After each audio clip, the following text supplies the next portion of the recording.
the rich kids go. But I mean, we weren't by all means rich. But that's where I ended up going my junior and senior year. Anyways, 96 was my senior year. And I watched this movie. I do remember because it was me and a friend. We were dating two girls, two friends as well. So it was kind of, we all ran together all the time. And, you know, we were just coming off a strong 6-man state championship out of football. Just went into 11-man. So that was all new. How many men do we have on the field? Why 11? Yes. There's so much fun. You didn't play, though, right? Oh, I did. I did play. Yeah. You played football. Senior year, you played football? I did. Junior and I played my junior year. I played a 6-man, won the state championship. 11-man our first year I played. I've never seen your ring. Yeah, you know why? Why? Because I lost it. Did you Tim McGraw it and just no, drunkenly throw it out a window? I wish I would have saved it for my child. That I could have just punched him in the head, taped a football around his arms, and told him not to fumble anymore. You lost your, what was that, 1995 state championship ring? Yeah, 95 state championship ring, and I know where I lost it at too. It was me and a same friend and a couple other friends went to watch our girlfriends in the state softball tournament the year. So it was after football, and it was during their softball year. And we went, and it was in Abilene or something. It was Dallas or something like that. But we were at a hotel, and I left it at the hotel. Called the hotel a number of times. They said they didn't have it. I bet you we could find it on eBay now if we looked on eBay. 1995 Permian State Championship ring. Yeah. Now you and your buddy were at a hotel with their parents, or what was that? No, it wasn't just us, just chilling. Okay. And, I know somehow 12-year-old Marcus or 16-year-old Marcus finagled a just hotel a bottle room. of quinine and some just start killing people and treat malaria. That's all we're doing. Yeah. That's amazing. And so this is who you watched. Yeah, we all watched it together, and I had rented it from not Blockbuster, but a Hollywood Video, because that's where it was right.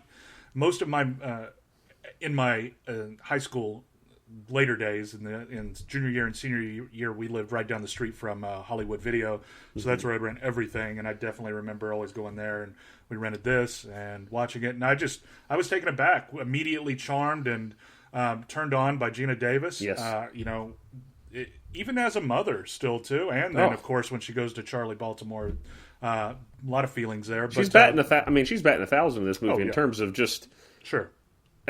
Whether she's freezing to death, being tortured, she's maintaining her looks. She is, and it's all the way through. She holds up all the way through. Everybody does, and I just remember loving it all. You know, as soon as I saw it and wondering why I didn't go see it in theaters too. Was this a situation where you liked it so much that your buddy and his girlfriend are making out across the room, and your girlfriend's rubbing your back or something, or trying to get your attention? You're like, shh, shh, shh, shh.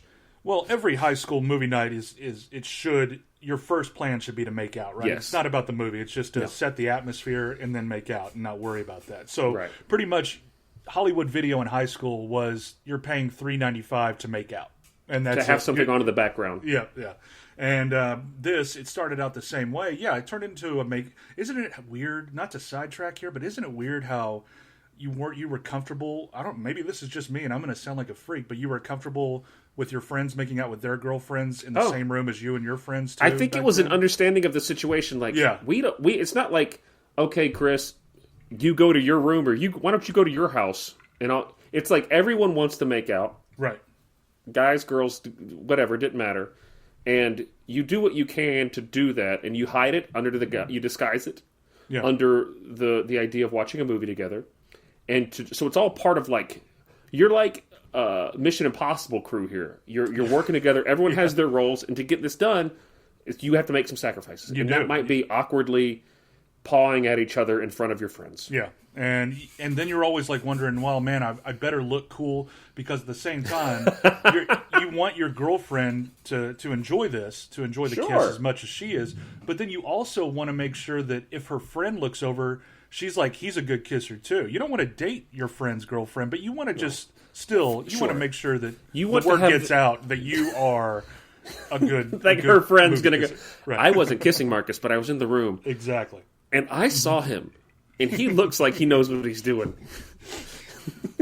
That's what I want. I hope that was your reputation. Yeah. As senior year, Marcus was about to leave with his thick ring. Yeah. Lost at a Holiday Inn in Abilene. It's gone. So you watched half of the movie before. I did, and then I watched it again like the next day or before we took it back. Because you had it for 3 days or whatever. Right, yeah. Do you remember in the Hollywood video where your new release section was? Oh yeah, clearly. If you when you walk in, there was one entry on the right side, and so right when you walked in, immediately it was sci-fi to your right, then horror right behind that, and then so we're just talking about the rows, not like along the wall. So the rows, but then on the far right, I think it was in every either Blockbuster or Hollywood. Didn't matter where you were. In the far right against the wall, those were like, from 2 months ago releases, right? And it's like, who wants those things anymore? But in the middle, it was all the new releases. This was a new release, and so it was like kind of like right up against the wall right there too. I remember mine. I worked at a video store for about a year. I didn't know that. I worked at a place called Movie Gallery, which was a chain. I find it to be mainly in the Southeast that people know about it, but I didn't know that. I thought it was everywhere. I thought it was like a Blockbuster. Yeah. And when they had two entrances, or one entrance, one exit, and the entrance was on, if you're facing the store, it was on the right, and the exit was on the left. And they bookended either side of the counter. So you'd come in, you'd wrap around, and you exit. Right. And right when you walked in front of you, slightly to the right, were the children's videos. And then to the left were 3 aisles that had like older movies of the horror, sci-fi, and stuff like that. But all along the walls are the ones that you're talking about. So it's the 3-month-old movies, but directly to the left, you'd have to walk all the way around and get past everything to get to the new releases. Sure. You'd see a wall full of new releases that took up pretty much the entire left side. Eventually, it shut down, but you want to know a fun thing? Yeah. While I was working there, I got the job. I was very excited to work at a video store. My manager was like, you should be a manager. Why don't you take all these courses? How old were you? Sorry, how old were you? I was in college. I wasn't supposed to have a job at this point because I was student teaching. Gotcha. Which is, you're supposed to, basically, you're working full-time as a teacher. You're just not getting paid for it. But I also needed a job, so I worked at a job on the weekends at the video store, and sometimes nights as well. But if you suspected that someone was stealing videos, what? You always worked with one other person. Right. And if you suspected that someone was stealing videos, or like you just had a suspicious thing going on with wherever someone was, like I had a guy worked there named Ishmael, and me and Ishmael we had a great time working together. But if you saw someone wherever they were, whatever section they were in, you'd go, "Hey Ishmael, can you go check on the Batman movie? Can you go find me the Batman movie in the kids section?" And if you say the Batman movie, they always go to the section and just walk there. They don't confront. You're not supposed to confront anybody. You're not, for a video store, you're not going to take them down. Sure. You don't care if they take inventory. But you're just supposed to walk by and give a, like, maybe break up the robbery or show some, okay. And so you would always go, our code word was always, go check the Batman movie in the horror section. And one time there was a bunch of kids there, and they were just hanging out in the horror section. And I said, "Hey Ishmael, can you go check out find me the Batman movie in the horror section or whatever?" And he was like, he gave me that look like, "You serious?" And I was like, "I think so." And so he goes over there, and the kids just sort of walk around. And then like as they leave, they give us the finger and goes, they said something like, "You want to check?" What did they say? They said, "You better check on your Chucky video," or something like that. And all of we had switched to mainly DVDs, pretty much all DVDs at this point, and they had the red lock in them, so they would basically, if the DVD wasn't there, it was out. But if the DVD was there, the DVD was in the case, right? And we had to unlock it. And so you want to check on your Chucky DVD. And they had ripped it. They just ripped the Chucky DVD open and taken it. They just picked. So they came in. They had an Ocean's 13 plan. It doesn't sound like an Ocean's 11 plan. It sounds like an Ocean's 13 plan. And they came in, and it was their intent to take this Chucky. And yes, I don't know if there was your call sign was Batman. So anytime that you saw danger or the idea that something was about to be stolen, then the Batman horror section was kind of like the call sign for it, right? Any section, wherever you saw the trouble. So if they were in new releases, can you go get me the Batman video from the new releases? Okay. Yeah, gotcha. And so that's how you knew it was a problem, and you knew where in the store to go because it was a problem. Makes sense. Okay. I only ever had to use it once, and someone stole the Chucky DVD and gave me the middle finger. Just mocked you the whole time. Yeah, so anyway, love movie stores. You know what? If you remember what your movie store looked like, I'd love to know where your new releases were as well. Yeah. Were you a movie gallery person? Yeah. Were you a Blockbuster person? A Video One? Were you Primetime Video? Yeah, what was was there a local store? There's a video store in where my dad lived that just shut down. It was It was called Family Video, but they ended up they just had a lot of rare releases, and they have the new ones too, but you'd be finding things there, which I think is the only way a video store was going to survive. Yeah. That you would find things there that you can't really find online as easily and things like that. Your Faces of Death, the good ones, the hardcore ones. Yeah. Family Video, Faces of Death. Man, not to harp on it too much, but I think I found the most enjoyment of renting movies when it was... Did you guys have rentals at your, like, Safeway or grocery store when you were little? Yeah, that was the best time there, man. Yeah, I certainly remember... I remember the rental section. It wasn't vast. Yeah. But I also remember the movie purchase section. Mm-hmm. Your Safeway, your Publix, your...